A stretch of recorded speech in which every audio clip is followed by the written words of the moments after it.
ನಮಸ್ಕಾರ ವೀಕ್ಷಕರೇ. ಉತ್ತರ ಪ್ರದೇಶ ಚುನಾವಣೆಗೆ ಬರೋಬ್ಬರಿ 1 ವರ್ಷ ಬಾಕಿ ಇರುವಾಗಲೇ ಸ್ಫೋಟಕ ಸರ್ವೆಯೊಂದು ಬಂದಿದೆ. ಈ ಸರ್ವೆಯಲ್ಲಿ ಯೋಗಿ ಆದಿತ್ಯನಾಥ್ 3ನೇ ಬಾರಿ ಸಿಎಂ ಆಗೋದು ಖಚಿತ ಅನ್ನೋ ಚಿತ್ರಣವನ್ನ ನೀಡಿದ್ದಾರೆ.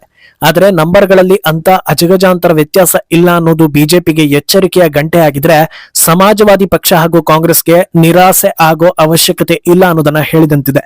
ಅಲ್ಲದೆ ಇನ್ನೂ 1 ವರ್ಷ ಸಮಯ ಇರೋದ್ರಿಂದ ಎರಡೂ ಪಕ್ಷಗಳಿಗೆ ವಾತಾವರಣವನ್ನ ಬದಲಿಸಿಕೊಳ್ಳೋದಕ್ಕೆ ಅವಕಾಶ ನೀಡಿದಂತಾಗಿದೆ. ಹಾಗಿದ್ರೆ ಈ ಸಮೀಕ್ಷೆ ವರದಿ ಏನನ್ನ ಹೇಳ್ತಾ ಇದೆ? ಮುಂಚೆ ಬಂದಿದ್ದ ಪ್ರಾಂತ್ಯವಾರು ಸಮೀಕ್ಷೆಗಳಲ್ಲಿ ಯಾವ ಅಂಶವನ್ನ ಹೈಲೈಟ್ ಮಾಡಿದ್ರು? ಈ ಹಿಂದಿನ ಯೋಗಿಗೂ ಇಂದಿನ ಯೋಗಿಗೂ ವ್ಯತ್ಯಾಸ ಏನು? ಇದೆಲ್ಲವನ್ನ 1 by 1 ವಿವರಿಸ್ತಾ ಹೋಗ್ತೀವಿ. ಹಾಗೆ ಉತ್ತರ ಪ್ರದೇಶದಲ್ಲಿ ಎಸ್ಐಆರ್ ಪ್ರಕ್ರಿಯೆ ಯಶಸ್ವಿಯಾಗಿ ನೆರವೇರಿದ್ದು ದೊಡ್ಡ ಮಟ್ಟದಲ್ಲಿ ನಕಲಿ ವೋಟ್ಗಳನ್ನ ಡಿಲೀಟ್ ಮಾಡಲಾಗಿದೆ, ಅದನ್ನು ಕೂಡ ತಿಳಿಸ್ತೀವಿ. ಈ ವಿಡಿಯೋವನ್ನ ತಪ್ಪದೆ ಕೊನೆ ತನಕ ನೋಡಿ. ಅದಕ್ಕೂ ಮುನ್ನ ಮೀಡಿಯಾ ಮಾನ್ಸ್ಟರ್ ಚಾನೆಲ್ ಅನ್ನ ತಪ್ಪದೆ ಸಬ್ಸ್ಕ್ರೈಬ್ ಮಾಡಿ. ಈ ವರ್ಷ ನಡೆಯೋ ಅಂದ್ರೆ ಮುಂದಿನ 2 ತಿಂಗಳಲ್ಲಿ ನಡೆಯೋ ಚುನಾವಣೆಗಳು ದೊಡ್ಡ ಮಟ್ಟದ ಹೈಪ್ ಅನ್ನ ಕ್ರಿಯೇಟ್ ಮಾಡಿದ್ದು ಸಮೀಕ್ಷೆಗಳು ಬರ್ತಾನೆ ಇವೆ. ಅದರ ಚರ್ಚೆ ಜೋರಾಗಿರೋ ಹೊತ್ತಲ್ಲೇ ಮುಂದಿನ ವರ್ಷ ನಡೆಯಲಿರೋ ಉತ್ತರ ಪ್ರದೇಶ ಚುನಾವಣೆಯ ಬಗ್ಗೆ ಈಗಲೇ ಹೀಟ್ ಕ್ರಿಯೇಟ್ ಆಗಿದೆ. ಸಾಧಾರಣವಾಗಿ 1 ಅವಧಿ ಸರ್ಕಾರ ನಡೆದು 2ನೇ ಅವಧಿಗೆ ಅವರು ಕಂಟಿನ್ಯೂ ಆಗ್ತಾರಾ ಅನ್ನುವಾಗ್ಲೇ ಸಾಕಷ್ಟು ಕ್ಯೂರಿಯಾಸಿಟಿ ಇರುತ್ತೆ. ಅಂಥದ್ರಲ್ಲಿ ಈ ಬಾರಿ ಉತ್ತರ ಪ್ರದೇಶದಲ್ಲಿ ಯೋಗಿ ಆದಿತ್ಯನಾಥ್ ಗೆದ್ರೆ ಅದು 3ನೇ ಬಾರಿ, ಅರ್ಥಾತ್ ಹ್ಯಾಟ್ರಿಕ್ ಆಗುತ್ತೆ. ಅಲ್ಲದೆ ವಂಶ ಪರಂಪರೆ ಎಂಬಂತೆ ತಲತಲಾಂತರದಿಂದ ರಾಜಕೀಯ ಮಾಡಿಕೊಂಡು ಬಂದ್ರು ಈಗ ವಿಪಕ್ಷದಲ್ಲಿ ಕೂತಿರೋ ಅಖಿಲೇಶ್ ಯಾದವ್ ಮತ್ತೆ ಅಧಿಕಾರಕ್ಕೆ ಬರ್ತಾರಾ ಇಲ್ವಾ ಅನ್ನೋ ಅನುಮಾನ ಕೂಡ ಹಲವರಲ್ಲಿದೆ. ಈ ಸಂಬಂಧ ಒಂದಷ್ಟು ನಿರೀಕ್ಷೆಗಳನ್ನ ಇರಿಸಿಕೊಳ್ಳುವಂತ ಸಮೀಕ್ಷೆಯೊಂದು ರಿವೀಲ್ ಆಗಿದೆ. ಡೀಪ್ ಡೌನ್ ಅನಾಲಿಸಿಸ್ ಅನ್ನೋ ಸಂಸ್ಥೆ ಬಿಡುಗಡೆ ಮಾಡಿರೋ ಈ ಸಮೀಕ್ಷೆಯಲ್ಲಿ ಬಿಜೆಪಿ ಮುನ್ನಡೆಯನ್ನ ಸಾಧಿಸಿದೆ. 403 ವಿಧಾನಸಭಾ ಸೀಟ್ಗಳಿರೋ ರಾಜ್ಯದಲ್ಲಿ ಬಿಜೆಪಿ ಹಾಗೂ ಮಿತ್ರ ಪಕ್ಷಗಳು ಸುಮಾರು 206 ಸೀಟ್ಗಳನ್ನ ಗೆದ್ದು ಟೇಬಲ್ ಟಾಪರ್ ಆಗೋ ಸಾಧ್ಯತೆ ಇದೆ. ಇನ್ನೊಂದು ದಿಕ್ಕಲ್ಲಿ ಸಮಾಜವಾದಿ ಪಕ್ಷ ಹಾಗೂ ಕಾಂಗ್ರೆಸ್ 187 ಸೀಟ್ಗಳನ್ನ ಗೆಲ್ಲೋ ಮೂಲಕ 2ನೇ ಸ್ಥಾನಕ್ಕೆ ಬರಬಹುದು. ಇತರ ಪಕ್ಷಗಳು 10 ಸೀಟನ್ನ ಗೆಲ್ಲಬಹುದು ಅನ್ನೋದನ್ನ ಊಹಿಸಲಾಗಿದೆ. ಅಲ್ಲಿಗೆ 3ನೇ ಬಾರಿಗೂ ಬಿಜೆಪಿ ಅಧಿಕಾರಕ್ಕೆ ಬರುತ್ತೆ, ಅರ್ಥಾತ್ ಯೋಗಿ ಆದಿತ್ಯನಾಥ್ ಸಿಎಂ ಆಗ್ತಾರೆ ಅನ್ನೋ ಹೋಪನ್ನ ಈ ಸಮೀಕ್ಷೆ ಹೆಚ್ಚಿಸ್ತಾ ಇದೆ. ಆದ್ರೆ ಇಲ್ಲಿ ಗಮನಿಸಲೇಬೇಕಾದ ಅಂಶ ಏನಂದ್ರೆ, ತೀರಾ ದೊಡ್ಡ ಮಟ್ಟದಲ್ಲಿ ಗೆಲ್ತಾ ಇಲ್ಲ, almost neck to neck fight ರೀತಿಯ ವಾತಾವರಣವೇ ಇದೆ. ಎಲೆಕ್ಷನ್ಗೆ ಇನ್ನೂ 1 ವರ್ಷ ಇರೋದ್ರಿಂದ ಅಲರ್ಟ್ ಆಗೋದಕ್ಕೆ ಇಷ್ಟು ಟೈಮ್ ಸಾಕಾಗುತ್ತೆ. ಇನ್ನೊಂದು ಸ್ವಲ್ಪ ಸೀಟ್ ಹೆಚ್ಚಿಸ್ಕೊಂಡ್ರು ಅಂದ್ರೆ ಅಖಿಲೇಶ್ ಕೂಡ ಸಿಎಂ ಆಗೋ ಸಾಧ್ಯತೆ ಇದೆ ಅನ್ನೋದನ್ನ ಹೇಳಿದಂತಿದೆ. ಆದ್ರೆ ಇನ್ನೊಂದು ವರ್ಷದಲ್ಲಿ ಅಖಿಲೇಶ್ಗೆ ಆಗೋ ಅಡ್ವಾಂಟೇಜ್ ಗಿಂತ ಯೋಗಿಗೆ ಅಡ್ವಾಂಟೇಜ್ ಜಾಸ್ತಿ ಅನ್ನೋ ಮಾತಿದೆ. ಅದಕ್ಕೆ ಕಾರಣ ಏನು ಅನ್ನೋದನ್ನ ತಿಳಿಸೋ ಮುನ್ನ ಈ ಹಿಂದೆ ಬಂದಿದ್ದ ಪ್ರಾಂತ್ಯವಾರು ಸಮೀಕ್ಷೆಗಳ ಬಗ್ಗೆ ತಿಳಿಸ್ತೀವಿ. ಆವದ್ ಪ್ರಾಂತ್ಯದ ಚಿತ್ರಣವನ್ನ ನೋಡೋದಾದ್ರೆ 118 ಸೀಟ್ಗಳಿರೋ ಆವದ್ನಲ್ಲಿ ಸುಮಾರು 60 ಸೀಟ್ಗಳನ್ನ ಬಿಜೆಪಿ ಗೆಲ್ಲಲಿದ್ರೆ 57 ಸೀಟ್ಗಳನ್ನ ಸಮಾಜವಾದಿ ಹಾಗೂ ಕಾಂಗ್ರೆಸ್ ಮೈತ್ರಿ ಗೆಲ್ಲಬಹುದು ಅನ್ನೋ ಮಾಹಿತಿಯನ್ನ ನೀಡಿದ್ರು. ಇನ್ನೊಂದು ಸೀಟ್ ಇತರೆ ಪಕ್ಷಗಳ ಪಾಲಾಗಬಹುದು ಅಂತ ಅಂದಾಜಿಸಲಾಗಿತ್ತು. ಈ ಪ್ರಾಂತ್ಯದಲ್ಲಿ ಸುಮಾರು 6870 ಸ್ಯಾಂಪಲ್ಗಳನ್ನ ಪಡೆದು ಅದರಲ್ಲಿ ಸಿಕ್ಕ ಅಭಿಪ್ರಾಯಗಳ ಮೇಲೆ ಈ ನಂಬರ್ ನೀಡಲಾಗಿದೆ ಅನ್ನೋದನ್ನ ಸಂಸ್ಥೆ ಹೇಳಿಕೊಂಡಿತ್ತು.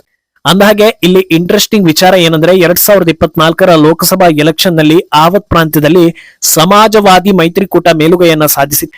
ಎಸ್ಪಿ ಮೈತ್ರಿ 18 ಸೀಟನ್ನ ಗೆದ್ರೆ ಬಿಜೆಪಿ ಕೇವಲ 8 ಸೀಟ್ಗಳನ್ನ ಗೆದ್ದಿತ್ತು. ಇನ್ನೂ ಇಂಟ್ರೆಸ್ಟಿಂಗ್ ವಿಷಯ ಏನಂದ್ರೆ, ಈ ಪ್ರಾಂತ್ಯದಲ್ಲಿ ಕಾಂಗ್ರೆಸ್ ಸ್ಪರ್ಧಿಸಿದ 6 ಕ್ಷೇತ್ರದಲ್ಲಿ 5 ಗೆದ್ದುಕೊಂಡಿತ್ತು. ಆ ಚಿತ್ರಣದಿಂದ ಈ ಚಿತ್ರಣಕ್ಕೆ ಕಾರಣ ಏನು ಅನ್ನೋದನ್ನ ಕೂಡ ಸಂಸ್ಥೆ ವಿವರವಾಗಿ ತಿಳಿಸಿತು. ಅದನ್ನ ನೋಡ್ತಾ ಹೋಗೋದಾದ್ರೆ, ಕಾಂಗ್ರೆಸ್ಗೆ ಉತ್ತರ ಪ್ರದೇಶದಲ್ಲಿ ವರ್ಚಸ್ಸಿಲ್ಲ, ಅದರ ಜೊತೆಗೆ ಕಾಂಗ್ರೆಸ್ ಮೇಲೆ ತಿರಸ್ಕಾರ ಭಾವನೆ ದಟ್ಟವಾಗಿದೆ. ಲೋಕಸಭೆಯಲ್ಲಾದ್ರೆ ಇಬ್ಬರ ನಡುವಿನ ಫೈಟ್ ಅಂದಾಗ ಒಬ್ಬ ವ್ಯಕ್ತಿಗೆ ವಿರುದ್ಧವಾಗಿ ನಿಂತವರು, ಅರ್ಥಾತ್ ಮೋದಿ ವಿರುದ್ಧ ಇರುವವರು ರಾಹುಲ್ ಪರ ಅನ್ನೋ ವ್ಯಾಖ್ಯಾನ ನಡೀತು. ಆ ವೋಟ್ಗಳು ಕಾಂಗ್ರೆಸ್ಗೆ ವರವಾಯಿತು. ಆದ್ರೆ ವಿಧಾನಸಭೆ ಅನ್ನುವಾಗ ಅಲ್ಲಿ ಅಖಿಲೇಶ್ ರನ್ನ ಮೈನ್ ಪ್ಲೇಯರ್ ಅಂತ ಪರಿಗಣಿಸಬಹುದು, ಆದ್ರೆ ಕಾಂಗ್ರೆಸ್ ಅನ್ನ ಆಗೋದಿಲ್ಲ. ಇನ್ನು ಎಸ್ಪಿ ವರ್ಸಸ್ ಬಿಜೆಪಿ ಅನ್ನೋದನ್ನ ನೋಡ್ತಾ ಹೋದ್ರೆ ಯೋಗಿ ವರ್ಚಸ್ಸಿನ ಮುಂದೆ ಅಖಿಲೇಶ್ ತೀರಾ ಹಿಂದಿದ್ದಾರೆ. ಕಳೆದ 2 ಅವಧಿಯಲ್ಲಿ ಆಗಿರೋ ಕೆಲಸಗಳು, ಕ್ರಾಂತಿ, ಆಡಳಿತದ ರೀತಿ, ಆರ್ಥಿಕತೆ ಸುಧಾರಣೆ ಇದೆಲ್ಲವನ್ನ ಗಮನಿಸಿರೋ ಜನರು ಯೋಗಿ ಬೆನ್ನಿಗೆ ನಿಂತಿದ್ದಾರೆ. ಅಲ್ಲದೆ 2024ರ ಚುನಾವಣೆಯಲ್ಲಿ ಬಿಜೆಪಿಗೆ ಹೀಗಾಯ್ತು ಅನ್ನೋ ಚರ್ಚೆ ದೊಡ್ಡ ಮಟ್ಟದಲ್ಲಿ ಆಗಿದ್ದು ಕೂಡ ಒಂದು ರೀತಿ ಸೆಂಟಿಮೆಂಟ್ ಕ್ರಿಯೇಟ್ ಮಾಡಿ ಈ ಬದಲಾವಣೆಗೆ ಕಾರಣ ಆಗಿದೆ ಅನ್ನೋ ಚರ್ಚೆ ಇದೆ. ಇನ್ನೊಂದು ಪ್ರಮುಖ ಪ್ರಾಂತ್ಯ ಅಂದ್ರೆ ಅದು ಉತ್ತರ ಪ್ರದೇಶದ ಪಶ್ಚಿಮ ಪ್ರಾಂತ್ಯ, ಅರ್ಥಾತ್ ವೆಸ್ಟರ್ನ್ ಯುಪಿ. ಅಲ್ಲಿಯ ವಾತಾವರಣ ಹೇಗಿದೆ ಅನ್ನೋದನ್ನು ಕೂಡ ಈ ಸಂಸ್ಥೆ ತಿಳಿಸಿತ್ತು. ಅಲ್ಲಿ ಬರೋ 136 ಸೀಟ್ಗಳ ಪೈಕಿ 69 ಸೀಟ್ ಬಿಜೆಪಿ ಗೆಲ್ಲೋ ಸಾಧ್ಯತೆ ಇದ್ರೆ 62 ಎಸ್ಪಿ ಮೈತ್ರಿಕೂಟಕ್ಕೆ ಹಾಗೂ ಇನ್ನುಳಿದ 5 ಇತರೆ ಪಕ್ಷಗಳಿಗೆ ಅನ್ನೋದನ್ನ ಹೇಳಲಾಗಿತ್ತು. ಇಲ್ಲೂ ಕೂಡ ಬಿಜೆಪಿ ಒಕ್ಕೂಟ ಮುಂದಿದ್ದು ಈವರೆಗಿನ ಲೆಕ್ಕಾಚಾರಗಳ ಪೈಕಿ 2 ಪ್ರಾಂತ್ಯಗಳಲ್ಲಿ ಬಿಜೆಪಿ ಮುನ್ನಡೆ ಸಾಧಿಸಿದೆ ಅನ್ನೋದು ಕ್ಲಿಯರ್ ಆಗ್ತಾ ಇದೆ. ಅಲ್ಲೂ ಕೂಡ ಬಿಜೆಪಿ ಒಕ್ಕೂಟ ಮುಂದಿತ್ತು. ಅಲ್ಲಿಗೆ ಈವರೆಗಿನ ಎಲ್ಲಾ ಲೆಕ್ಕಾಚಾರಗಳ ಪೈಕಿ 2 ಪ್ರಾಂತ್ಯಗಳು ಹಾಗೂ ಓವರ್ ಆಲ್ ಆಗಿ ಯುಪಿಯಲ್ಲಿ ಬಿಜೆಪಿ ಮುನ್ನಡೆ ಸಾಧಿಸಿದೆ ಅನ್ನೋದು ಕ್ಲಿಯರ್ ಆಗ್ತಾ ಇದೆ. ಇನ್ನು 2 ಪ್ರಾಂತ್ಯಗಳಲ್ಲಿ ಬಿಜೆಪಿ ಗೆಲ್ಲೋ ಸಾಧ್ಯತೆ ಇದೆ. ಅಲ್ಲಿಗೆ ಈವರೆಗಿನ ಎಲ್ಲಾ ಲೆಕ್ಕಾಚಾರಗಳ ಪೈಕಿ ಪ್ರಾಂತ್ಯಗಳು ಹಾಗೂ ಓವರ್ ಆಲ್ ಆಗಿ ಯುಪಿಯಲ್ಲಿ ಬಿಜೆಪಿ ಮುನ್ನಡೆ ಸಾಧಿಸಿದೆ ಅನ್ನೋದು ಕ್ಲಿಯರ್ ಆಗ್ತಾ ಇದೆ. ಇನ್ನು ಇಲ್ಲಿ ಯಾವ ರೀತಿ ಲೆಕ್ಕಾಚಾರ ನಡೆದಿತ್ತು ಅನ್ನೋದನ್ನ ನೋಡಿದ್ರೆ 2022ರ ಎಲೆಕ್ಷನ್ ನಲ್ಲಿ ಉತ್ತರ ಪ್ರದೇಶ ವೆಸ್ಟ್ ಪ್ರಾಂತ್ಯದಲ್ಲಿ ಬಿಜೆಪಿ ಒಕ್ಕೂಟ 90ಕ್ಕೂ ಅಧಿಕ ಸೀಟ್ಗಳನ್ನ ಗೆದ್ದು ಮೆಜಾರಿಟಿಯನ್ನ ತೋರಿಸಿತ್ತು. ರೈತರ ಹೆಸರಿನ ಹೋರಾಟದ ಇಂಪ್ಯಾಕ್ಟ್ ಈ ಪ್ರಾಂತ್ಯದಲ್ಲಿ ಬಿಜೆಪಿಗೆ ನೆಗೆಟಿವ್ ಮಾಡಬಹುದು ಅನ್ನೋ ನಿರೀಕ್ಷೆ ಇದ್ರೂ ಕೊನೆಗೆ ಅದು ಸುಳ್ಳಾಗಿತ್ತು.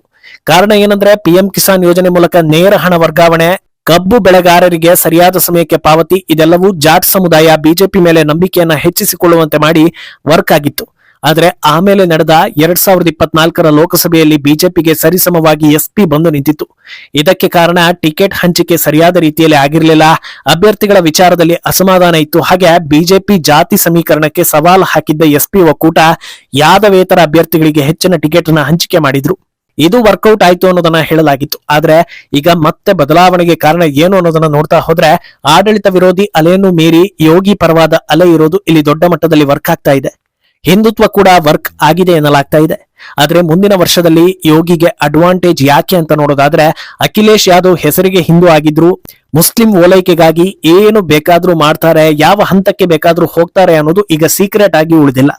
ಕಳೆದ 2 ಅವಧಿಯಲ್ಲಿ ರೌಡಿಸಂ, ಗೂಂಡಾಗಿರಿ, ಅಕ್ರಮ ಚಟುವಟಿಕೆಗಳಿಗೆ ಒಂದು ಹಂತದಲ್ಲಿ ಬ್ರೇಕ್ ಹಾಕಿ ಉತ್ತರ ಪ್ರದೇಶವನ್ನ ಬದಲಾಯಿಸೋದ್ರಲ್ಲಿ ಯೋಗಿ ದೊಡ್ಡ ಮಟ್ಟದ ಶ್ರಮವನ್ನ ಹಾಕಿದ್ದಾರೆ. ಈಗ ಸಡನ್ ಆಗಿ ರೆಜಿಮ್ ಚೇಂಜ್ ಆಗಿ ಅಖಿಲೇಶ್ ಕೈಗೆ ಆಡಳಿತ ಸಿಕ್ಕಿಬಿಡ್ತು ಅಂದ್ರೆ ಒಂದೇ ವಾರದಲ್ಲಿ ಎಲ್ಲವೂ ಬದಲಾಗಿ ಬಿಡುತ್ತೆ, ಹಿಂದೂಗಳ ಜೀವನ ನರಕ ಆಗ್ಬೋದು ಅನ್ನೋ ಆತಂಕದ ವಿಚಾರ ಬಿಜೆಪಿಗೆ ಪ್ಲಸ್ ಆಗ್ತಾ ಇದೆ. 100ಕ್ಕೆ 100 ಮುಸ್ಲಿಂ ವೋಟ್ ಜೊತೆ ಸ್ವಲ್ಪ ಪ್ರಮಾಣದ ಹಿಂದೂ ವೋಟ್ ಸಿಕ್ಕರೂ ಅಖಿಲೇಶ್ ಸಿಎಂ ಆಗ್ತಾರೆ. ಆದ್ರೆ ಸ್ವಜಾತಿ ವೋಟ್ಗಳ ಮೇಲೆ ಈಗ ಭರವಸೆ ಇಡೋದಕ್ಕೆ ಸಾಧ್ಯವಿಲ್ಲ ಅನ್ನೋದು ಬಿಹಾರದಲ್ಲಿ ಸಾಬೀತಾಗಿದೆ. ಯಾಕಂದ್ರೆ ಲಾಲು ಯಾದವ್ ಪಕ್ಷಕ್ಕೆ ಜಾತಿ ವೋಟ್ ಸಿಕ್ಕಿದ್ರೆ ಫಲಿತಾಂಶದಲ್ಲಿ ಪಾತಾಳಕ್ಕೆ ಬೀಳೋ ರೀತಿ ಆಗ್ತಾ ಇರಲಿಲ್ಲ. ಇದು ಅಖಿಲೇಶ್ಗೂ ಕೂಡ ಎಚ್ಚರಿಕೆ ಗಂಟೆ ಆಗಿದೆ. ಅಲ್ಲದೆ ಉತ್ತರ ಪ್ರದೇಶದಲ್ಲಿ ಯೋಗಿ ಸಿಎಂ ಆದಾಗಿನಿಂದ ಕೇವಲ ಬುಲ್ಡೋಸರ್, ದುಷ್ಕರ್ಮಿಗಳನ್ನ ಮಟ್ಟ ಹಾಕೋದು, ಖಡಕ್ ಆಡಳಿತ ಇದು ಮಾತ್ರ ಸುದ್ದಿ ಆಗ್ತಾ ಇತ್ತು. ಇದನ್ನ ಜನರು ಇಷ್ಟಪಟ್ಟರು. ಕೆಲವರು ಬರೀ ಇದೇ ಆಯ್ತು, ಅಭಿವೃದ್ಧಿ ಮಾಡ್ತಾ ಇಲ್ಲ ಅನ್ನೋ ರೀತಿಯ ನೆಗೆಟಿವ್ ಪ್ರಚಾರವನ್ನ ಮಾಡೋದಕ್ಕೆ ಆರಂಭಿಸಿದ್ರು. ಆದ್ರೆ ಕಳೆದ ಕೆಲ ವರ್ಷಗಳಿಂದ ಯೋಗಿ ಕಂಪ್ಲೀಟ್ ಅಭಿವೃದ್ಧಿ ಕಡೆಗೆ ಕಾನ್ಸಂಟ್ರೇಟ್ ಮಾಡ್ತಾ ಇದ್ದು, ರಸ್ತೆ, ಮೂಲಸೌಕರ್ಯ, ಹೈವೇ ಹಾಗೂ ನ್ಯಾಷನಲ್ ವೇಗಳ ನಿರ್ಮಾಣಕ್ಕೆ ಒತ್ತು ಕೊಡ್ತಾ ಇದ್ದಾರೆ. ವಿದೇಶಗಳಿಂದ ಇನ್ವೆಸ್ಟ್ಮೆಂಟ್ ತರಿಸೋ ಕಡೆ ಗಮನ ಹರಿಸ್ತಾ ಇದ್ದು ಸುದ್ದಿ ಆಗ್ತಾನೆ ಇದೆ. ಎಲೆಕ್ಷನ್ ಟೈಮ್ ನಲ್ಲಿ ತಮ್ಮ ಆಡಳಿತಾವಧಿಯಲ್ಲಿ ಏನೆಲ್ಲ ಬದಲಾವಣೆ ಆಯ್ತು ಅನ್ನೋದನ್ನ ಸಾಕ್ಷಿ ಸಮೇತ ತೋರಿಸಿದ್ರು ಕೂಡ ಧರ್ಮ ಹಾಗೂ ಜಾತಿ ಮೂಲಕ ರಾಜಕೀಯ ಮಾಡೋ ಎಲ್ಲಾ ಪಕ್ಷಗಳಿಗೂ ಹಿನ್ನಡೆ ಆದಂತಾಗುತ್ತೆ. ಅದರಿಂದ ಸದ್ಯದ ವಾತಾವರಣ ಯೋಗಿಗೆ ಪೂರಕವಾಗಿದೆ. ಇನ್ನೊಂದೆಡೆ ಉತ್ತರ ಪ್ರದೇಶದಲ್ಲಿ ಎಸ್ಎಆರ್ ಪ್ರಕ್ರಿಯೆ ವೇಳೆ ಬರೋಬ್ಬರಿ 2.18 ಕೋಟಿ ನಕಲಿ ವೋಟ್ಗಳನ್ನ ಡಿಲೀಟ್ ಮಾಡಲಾಗಿದೆ ಅನ್ನೋ ರಿಪೋರ್ಟ್ ಕೂಡ ಹೊರಬಂದಿದೆ. ಈಗ 15.44 ಕೋಟಿ ಇದ್ದ ಮತದಾರರ ಸಂಖ್ಯೆ 13.25 ಕೋಟಿಗೆ ಇಳಿಕೆ ಆಗಿದೆ ಅನ್ನೋದನ್ನ ಎಲೆಕ್ಷನ್ ಕಮಿಷನ್ ತಿಳಿಸಿದೆ. ಗಾತ್ರದಲ್ಲಿ ದೊಡ್ಡ ರಾಜ್ಯ ಆಗಿರೋದ್ರಿಂದ ಜನಸಂಖ್ಯೆ ಹೆಚ್ಚಿದೆ, ಹಾಗೆ ನಕಲಿ ವೋಟ್ಗಳ ಸಂಖ್ಯೆಯು ಹೆಚ್ಚಿತು ಅನ್ನೋದು ಸಹಜ ವಿಚಾರ. ಆದ್ರೆ ಇದು ಮುಂದಿನ ಎಲೆಕ್ಷನ್ ನಲ್ಲಿ ಯಾರಿಗೆ ಹಿನ್ನಡೆ ತರಿಸುತ್ತೆ ಅನ್ನೋದು ಸದ್ಯಕ್ಕೆ ಕುತೂಹಲಕಾರಿ ವಿಷಯ. ಈ ಬಗ್ಗೆ ನಿಮ್ಮ ಅಭಿಪ್ರಾಯವನ್ನ ತಪ್ಪದೆ ಕಮೆಂಟ್ ಮೂಲಕ ತಿಳಿಸಿ.